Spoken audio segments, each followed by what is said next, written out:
ఎమ్మెల్యేలు వెళ్ళారు. 13 మంది ఎమ్మెల్యేలు, ఒక్కరు కాదు ఇద్దరు కాదు, 13 మంది ఎమ్మెల్యేలు అక్కడే నుంచున్నారు. నేను పేరు సహా చెప్తాను. కూతలపట్టు మురళి ఉన్నాడు, నాని ఉన్నాడు, సుధీర్ ఉన్నాడు, భాను ఉన్నాడు, జగన్మోహన్ రెడ్డి అందరూ ఉన్నారు అక్కడ. అంత 13 మంది ఎమ్మెల్యేలు అక్కడ ఉన్నారు, ఇన్ఛార్జీలు ఉన్నారు, అందరూ ఉన్నారు, మా చైర్మన్ ఉన్నారు. అయినా రాలేదు. ఎందుకంటే వాళ్ళు క్లియర్ కట్ కనపడుతుంది. ఎందుకంటే ప్రతి ఒక్క గోవు కూడా జియో ట్యాగ్ వేసి సంరక్షణలో ఉంది. అంతమంది స్టాఫ్ బ్రహ్మాండంగా పనిచేస్తున్నారు. క్లీన్లీనెస్ కూడా ఇంతకుముందు కంటే కూడా బాగుందని చెప్పేసి అందరూ కూడా కితాబు ఇచ్చారు.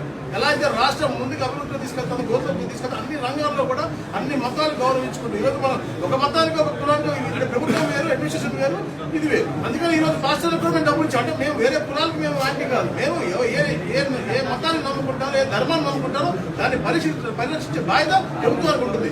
మేము అలా పరిరక్షిస్తాం తప్ప వీళ్ళకి నమ్మకం లేని వాళ్ళు కేవలం డబ్బు ఆర్జించే విధంగా వాళ్ళ చైర్మన్ పదవి తీసుకొని ఆ రోజు మేము నివేదించాము. ఈ రోజు కూడా క్లియర్ కట్ ఎవరికైతే దైవత్వం మీద ఎందుకు నమ్మకం లేదో అతను మాట్లాడటం కరెక్ట్ కాదు, సబబు కాదు. ఇలా డైవర్షన్ పాలిటిక్స్ చేస్తున్నారు. వాళ్ళు చేసేటువంటి అన్యాయాలు బయటకు వస్తాయి. దాని విధంగా ఈ తప్పుడు మాట్లాడుతున్నారు.